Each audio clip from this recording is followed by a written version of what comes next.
I don't often sit and read an entire article, but I'm going to this time because this article, I like it and I think it's very pertinent. Uh, when the global silver shortage arrives, it will be too late. If you are waiting for a signal that global wholesale silver shortage has begun, it will likely be too late to acquire physical metal. Why? Because it has never happened before. So, when the world bond and stock markets finally collapse under the mountain of paper, leverage, and debt, we will witness one hell of a global run on silver. When this occurs, individuals running to their local coin store or calling a precious metal dealer on the phone requesting to get some silver, in parentheses, get some silver, will find out that there are hundreds of poor slobs waiting in line before them. Now, when I say poor slobs, I am not being derogatory here. I am just using a term suitable for the masses by the banking elite. Investors need to realize that this will be nothing like the 1979 through 1980 time period when America stood in line to purchase silver as the price surged to $50. We must remember that this huge silver buying frenzy was mainly focused in the United States and a few Western countries. Furthermore, most Americans had very little debt in 1980, and the total U.S. retirement market was only worth $1 trillion compared to 25 trillion today. Orthodox analysis will not prepare you for what is coming. If we look at the chart below, we can see the failure of Wall Street and the mainstream media to warn investors of the impending disaster. In 2008, in less than a year's time, the United States suffered a collapse in the housing market, financial institutions, and investment banks. See the charts below. The once proud AIG, American Insurance Group, saw its stock price fall from a high of 11.55. See the chart figure above. It says the chart figure above is incorrect in 2007 to a low of $25 in 2008. Citigroup stock went from a high of $551 in 2007 to a low of $30 in 2008.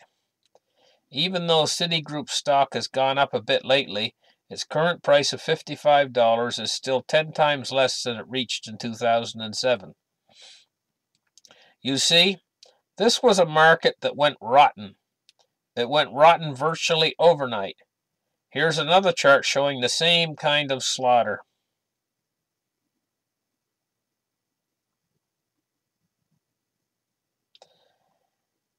As the chart describes, 98.81% of Bear Stearns' value was lost due to the bad bets that were leveraged via borrowing. Did the markets learn anything from this mistake? Of course not. Companies are still borrowing money at the near zero interest rates to buy back their stocks, while the major banks are leveraged up to their eyeballs with massive derivatives exposures. So, this next financial crisis and market collapse will make investors beg for 2008 and 2009 all over again. Retail shortages are tremors for the upcoming global silver earthquake. In a recent article of Silver Doctors, wholesale silver shortage confirmed, it was stated that shortages were occurring in the retail and wholesale market. The exclusive distributor for the leading private mint of 100-ounce silver bars in the United States advised SD Bullion on Thursday that the mint has scheduled and promised to deliver 10,000 100-ounce silver bars on Wednesday, 1 million ounces of single private mint product, but was only able to deliver a little bit over 3,000 bars. The Royal Canadian Mint reported it does not release a single 1-ounce silver maple to any of the authorized purchasers. SD Bullion spoke to This Week. This comes at the heels of a severe issue with the Royal Canadian Mint's production of 10-ounce silver bars. New orders for Sunshine Mint 1-ounce rounds are shipped to dealers, distributors on a 9-week delay, nearly at the end of October.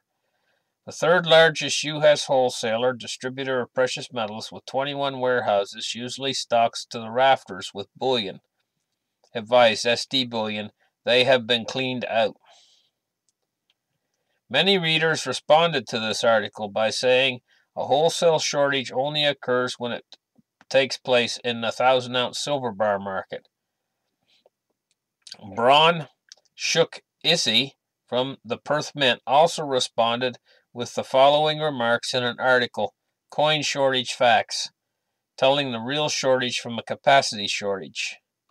Shortages of the retail form of gold and silver, which are anything less than 400-ounce gold bars or 1,000-ounce silver bars, does not necessarily tell us about whether there is a real shortage, a price disconnect, in the wider precious metals markets.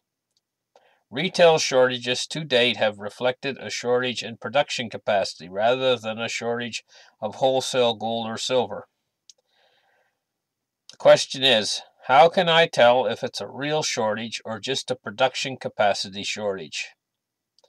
A real gold bank run will manifest itself in the wholesale markets for 400-ounce gold bars or 1,000-ounce silver bars.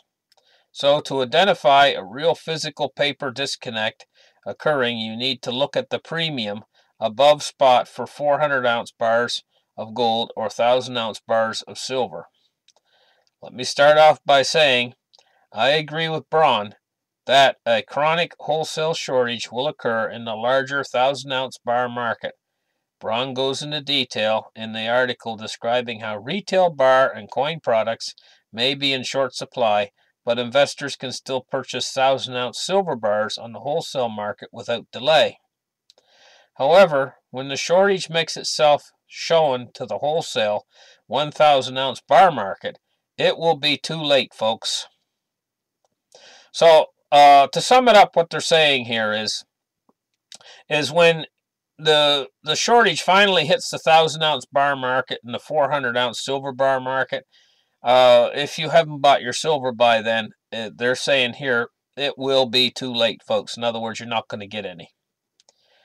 Then I go on to read. It says, this is the problem, and this is where I may differ with Braun on the present silver market situation.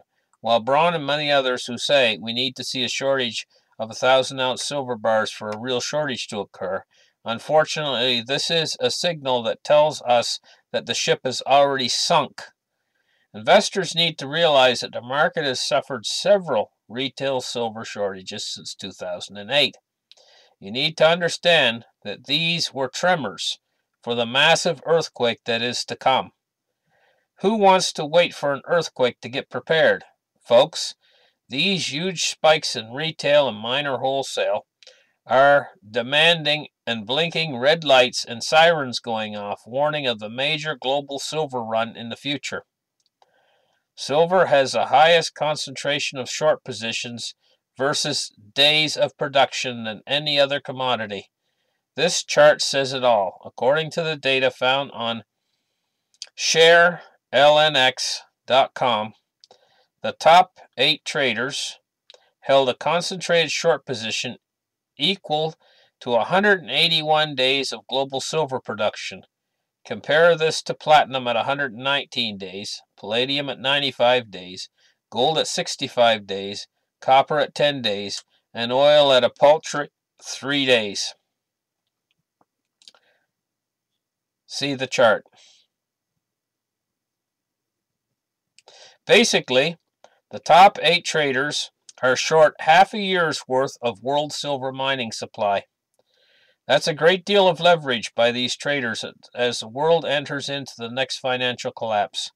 I would imagine that this leverage just might add serious fuel to the rising paper price of silver as these traders experience one of the greatest silver short squeezes in history. Future global silver investment demand will overwhelm the markets. There still seems to be a great deal of misinformation about the silver market. Unless you are an individual who has followed and invested in silver for many years, most people have no clue about what is really going on. I had one reader make a comment recently that physical silver bar and coin demand was only a small component of the overall market. Of course, I beg to differ. We look at the chart below, we can see just how much physical silver investment demand increased in 2007, the year before the U.S. banking system actually died. There's nothing but zombie banks today. Prior to the collapse of the U.S. housing market and investment banking system, total global silver bar and coin demand was only 51.2 million ounces. These figures are from the Silver Institute, based on data from Thomson Reuters. However, in 2014, that figure nearly quadrupled to 196 million ounces. In 2007, silver bar and coin demand represented only 5% of global silver supply. But in 2014, this increased to nearly 20%. Thus, global silver bar and coin demand was the largest growth sector of the entire silver market, by far. Now, the next two bars in the chart on the right side represent my estimation of a doubling and quadrupling of 2014 silver bar and coin demand. There is no way of knowing, but estimates state that only 1% of the market, or less, purchase silver. If we figure that there are roughly 7 billion people in the world, 1% would be about 70 million investors, which means that these 70 million investors bought an average of 2.8 ounces of silver bar and coin in 2014. That's 196 million ounces divided by 70 million people, 2.8 ounces each. Of course, this isn't correct, as many investors are purchasing hundreds and thousands of ounces of silver at a pop. Okay, for kicks and giggles, let's just say half of the people in the world might be investors. So 1% of 3.5 billion is 35 million, netting an average of 5.6 ounces for each investor, based on 196 million ounces purchased in 2014. Again, this is way too low of an average. It just goes to show that the physical silver buying is a small fraction of the market. If we assume that this small fraction of buyers quadrupled their silver purchases after the collapse of the U.S. investment banking system and housing market, 51.2 million ounces in 2007 to 196 million ounces in 2014, just a doubling of the 2014 silver bar and coin figure would represent an annual increase of 392 million ounces, which means just waking up another 1% of investors to purchase silver would increase global silver bar and coin demand to nearly 400 million ounces. This would consume nearly 40% of total world silver supply. Now, what would happen if we had a quadrupling of silver investment demand, as we did from 2007 through 2014? It would push global silver bar and coin demand to 784 million ounces, accounting for more than 3/4 of world silver supply. Of course, this would never happen, as there just isn't that much available silver on the market. Let me explain. While the world holds approximately 1.8 billion ounces of silver and identifiable above-ground silver inventories, only a small part of this amount would be available to the market. The majority of this silver is held in custodian vaults. Roughly 923 million ounces is held in the custodial vault stocks, and exchange-traded funds hold 503 million ounces. The remainder is held in exchanges and government and industry. These figures are from the 2015 World Silver Survey, based on year-end 2014. Investors need to realize the silver held in custodial vault stocks and in exchange-traded funds will not be available for sale when the global silver run takes place. So in other words, what they're saying here is when the global market finally turns and they all want silver, the silver that's in these custodial vaults and the stocks and the exchange-traded funds will not be available for sale. So the amount of silver that's actually available for sale right now is a very small quantity of silver, really, compared to the amount of silver that's in the earth. And this silver could be consumed very quickly and there wouldn't be any available for sale. That's what they're saying. And I'll read on now. It says, institutions, large entities, and individuals who have invested in silver that is stored in custodial vaults or exchange-traded funds will not want to liquidate their metal. Well, maybe a small fraction will, but who would sell one of the best performing physical assets? So where would this supply come from to satisfy a doubling, or 392 million ounces, or a quadrupling, 784 million ounces of physical silver investment demand? Well, the future exchanges is probably one of the most liquid places to acquire metal, according to data from ShareLNX.com and the CME Group.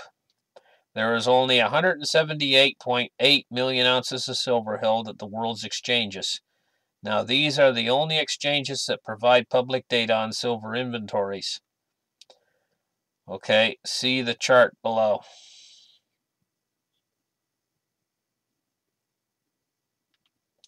As of yesterday, the three futures exchanges held 178 million ounces. The COMEX held the most at 171 million ounces, followed by the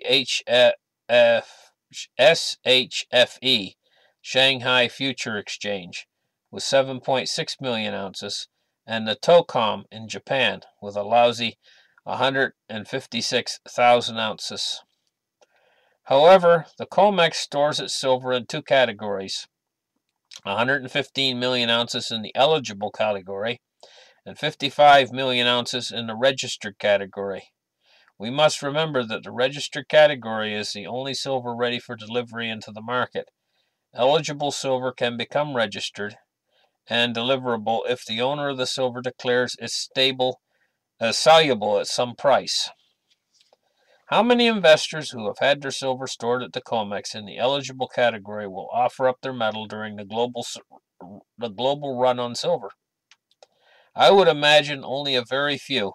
That being said, even if we assume that all of the 178 million ounces of silver held at the exchanges was available for the market, it wouldn't even be enough to fill for the doubling of the 2014 demand of 196 million ounces.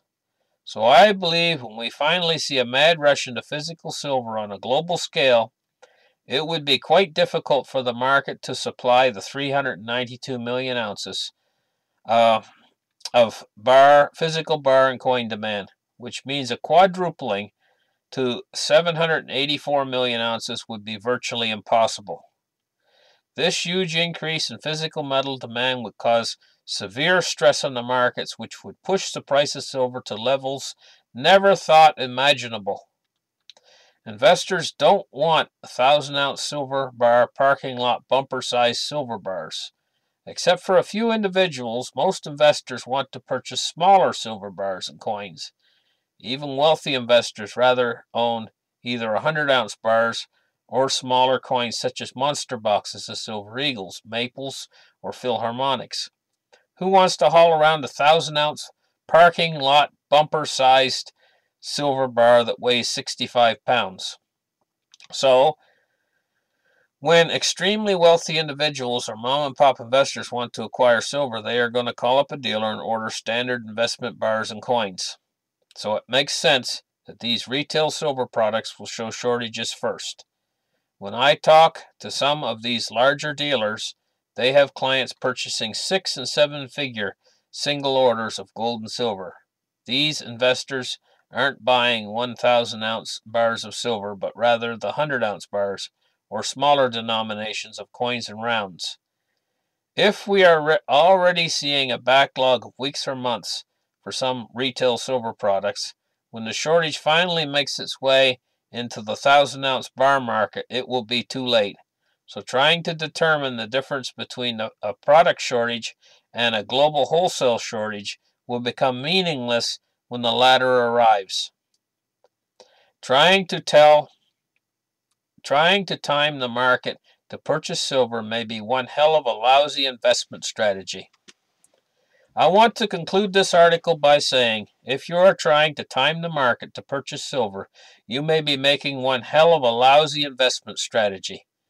Again, the coming global run on silver will occur quite suddenly. There may be no time to prepare and place an order that will be likely fulfilled. Now, I'm not saying this current retail and minor wholesale shortage in the making is the big one. However, watching the carnage take place in a broader stock market may give us a clue that the Great Reset is coming sooner than later. If you take a look at the charts at the top of this article, you will see just how fast the values of these stocks imploded. Bear Stearns went from $96 to $2 in just 13 trading days.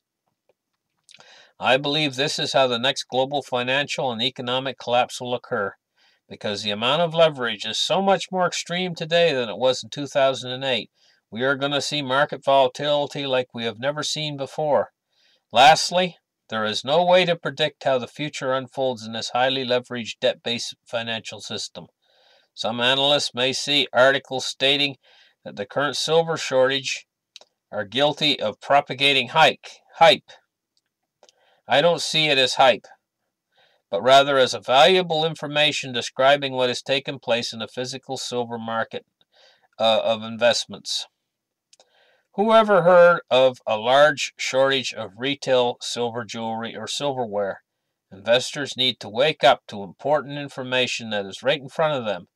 Again, I believe the retail silver shortage we have experienced in the market since 2008 are warning signs for the big event to come in the future. Analysts waiting for the big global wholesale silver shortage may turn out to be correct in their prediction. Unfortunately, this will likely occur at the same time the silver market experiences surging investment demand with little or no available supply. Okay, that's the article. And what I got to say is, I think they're right. I think that this thing is going to come with very little warning signs. It's going to come very quickly. And the silver market is going to be at a point where there's surging investment demand at the time that it hits, and it's going to clean out the inventory of almost every silver dealer, and it's going to do it so fast that you're not even going to have a chance to drive into your silver store, and the guy's going to say, "Oh, sorry, it's all gone. Some guy come in just ahead of you, and he took out 3 big bags full of silver, and he cleaned out our store, and that's it. You're not getting any." And so you'll say, well, isn't there anything left available? And he'll say, yes, there is some products coming in next month, and you can order them right now. And you'll go ahead and you'll order them. You'll pay the guy. He'll say, okay, we'll have your products for you next month, and he'll give you a slip. And you'll go home and you'll wait. And next month, you'll call him up, and he'll say, well, we can't get them. He'll say, you're going to have to come in and get your money. And he'll give you your cash back. And that's the way it's going to go. So thank you very much for listening. Like and subscribe, and we will catch you in the next article.